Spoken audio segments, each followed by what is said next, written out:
कुन क्वेसन रे ओरी क्वेसनमा चाहिँ के गर्ने भन्दा the exterior angle of a triangle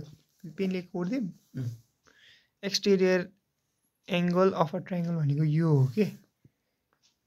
बुझिस is equal to the opposite of two के अरे is equal to the sum of two opposite interior angles भनेको चाहिँ हो यो र यो हो के ट्रायंगल बीएसी हैन ट्रायंगल भन्न चाहिँ angle BAC plus angle ABC is equals to angle ACD के अनि यहाँ पनि त्यही भन्नु त triangle BAC plus triangle ABC is equals to triangle ACD अब तैँले चाहिँ के गर्दिन पर्यो भन्दा भित्रको त्यो प्लस गर्ने अनि बाहिरको निकाल्ने बाहिरकोसँग इक्वल हुनु पर्यो के अनि अर्को कुरा चाहिँ के भन्दा यसरी तैँले ट्रायंगल हो यसरी बनाइदे एउटा यस्तो बनाइदे एउटा हल्का बाङ्गे बनाइदे जस दुईटा चाहिँ अलि एक्ज्याक्टली सेम देखिनु भएन कि अलिकति छुट्टा छुट्टै बाङ्गे अलिकति एंगल फरक भयो नि होइन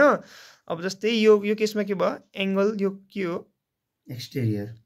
भन्नाले नाम भन्न त्यो ACD angle ACD is equals to angle BAC plus angle ABC बुझिस यो केसको बुझिस